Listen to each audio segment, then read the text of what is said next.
ആമേൻ. മാമൻ ലഹരിക്കടിമയായി യുവാക്കന്മാർ ഇവിടെ വർദ്ധിച്ചു വന്നിരിക്കുന്നു. ലഹരിക്കടിമയായി ആമേൻ. ഒരു മാന്യനായ സിനിമാ നടൻ ഈ തൊട്ടടുത്ത ദിവസം ലഹരി ഉപയോഗിച്ച് പോലീസിന്റെ സാന്നിധ്യം അടുത്തറിഞ്ഞപ്പോൾ മൂന്നാം നിലയിൽ നിന്ന് രണ്ടാം നിലയിൽ ചാടി ഓടും പൊട്ടിച്ച് കമ്പി ഓടിച്ച് സ്വിമ്മിംഗ് പൂളിൽ ചാടി അവിടുന്ന് എഴുന്നേറ്റോടി കഴിഞ്ഞ ദിവസം പിടിയിലായി. മാന്യന്റെ മാന്യത പോകുന്നു. ദേവാ കമ്മിറ്റി ഇവിടെ വന്നപ്പോൾ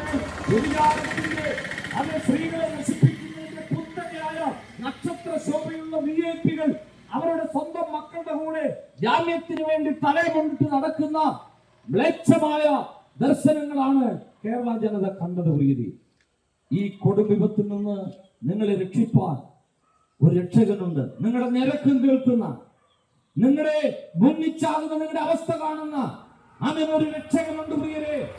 നിങ്ങളുടെ അവസ്ഥ ലോകത്ത് ആർക്കും മനസ്സിലാകുകയില്ല, ആർക്കും നിങ്ങളെ രക്ഷിക്കാൻ കഴിയത്തില്ല. പക്ഷേ നിങ്ങളുടെ നിരക്കം അറിയുന്ന, നിങ്ങളുടെ ഉള്ള അവസ്ഥ അറിയുന്ന, സാഹചര്യത്തിലേക്ക് താണിറങ്ങി തന്ന് സ്വർഗത്തെക്കാൾ ഉയർന്നവരും മഹാദൈവം, തേജസ്സിന്റെ ദൈവം, അടുത്തുകൂടാത്ത വെളിച്ചത്ത് വസിച്ച മഹാദൈവം ഒതുങ്ങി താണ് വേഷത്തിൽ മനുഷ്യനായി ഈ ഭൂമിയിലേക്ക് കൃപയും സത്യവും നിറഞ്ഞവനായി മനുഷ്യരുടെ ഇടയിലേക്ക് ഇറങ്ങി വന്നത് തകർന്ന മനുഷ്യനെ ഉദ്ധരിക്കാൻ വേണ്ടിയാണ്. യേശു പറഞ്ഞു, ഞാൻ തന്നെ വഴിയും സത്യം ജീവനുമാണ്. യേശു പറഞ്ഞു, അധ്വാനിക്കുന്നവരും പാപത്തിന്റെ ഭാരം ചുമക്കുന്നവരുമായുള്ളവരെ എല്ലാവരും എന്റെ അടുക്കലേക്ക് ഓടുക, ഞാൻ നിങ്ങളെ സമാധാനം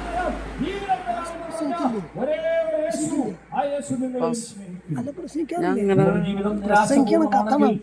ആത്മഹത്യ ചിന്തയുള്ളവരാണെങ്കിൽ, വ്യത്യസ്തമാകുന്നെങ്കിൽ, നിങ്ങളുടെ വേദന ആരും അറിയുന്നില്ലെങ്കിൽ നിങ്ങളെ രക്ഷിപ്പാൻ യേശുവോട് വന്നിട്ടുണ്ട് എന്നുള്ള വസ്തുത നിങ്ങളെ അറിയിക്കട്ടെ.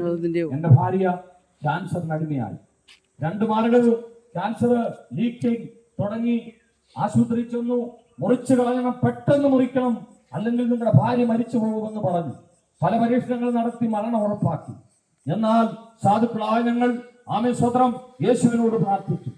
യേശുവിനോട് പ്രാർത്ഥിക്കാൻ കാരണം എന്താണ്?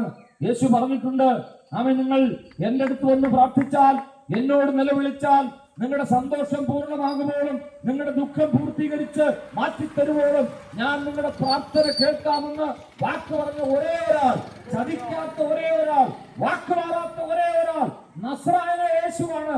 ആ യേശു പറഞ്ഞു, ദൈവത്തോടെ പൂർണ്ണമായി രക്ഷിക്കാമെന്ന് ഉറപ്പ് പറഞ്ഞ കർത്താവിനോട് നിലവിളിച്ച് പ്രാർത്ഥിച്ചു.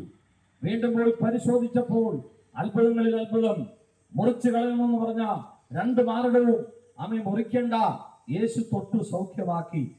ഞാൻ നിന്നെ സൗഖ്യമാക്കുന്ന യഹോവ എന്ന് ദൈവം നമ്മളോട് പറഞ്ഞിട്ടുണ്ട്.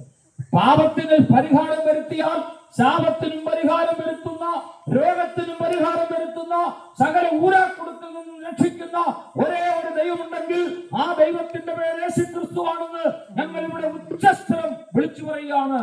അതുകൊണ്ട് സ്വത്രം ദൈവത്തെ അന്വേഷിക്കുന്ന ബുദ്ധിമാന്മാരുണ്ടോ എന്ന് കാണുവാൻ ദൈവം ഈ ദേശത്തേക്ക് നോക്കുമ്പോൾ, വിവേകാനന്ദ നഗരം ചുറ്റുമുള്ള ദേശമേ, നിന്റെ തകർച്ചയിൽ നിന്റെ അടുത്തേക്ക് ഇറങ്ങി വന്ന് നിന്നെ രക്ഷിക്കാൻ കഴിയുന്ന യേശു നിന്നെ വിളിക്കുന്നു, സ്നേഹത്തോടെ നിന്നെ വിളിക്കുന്നു.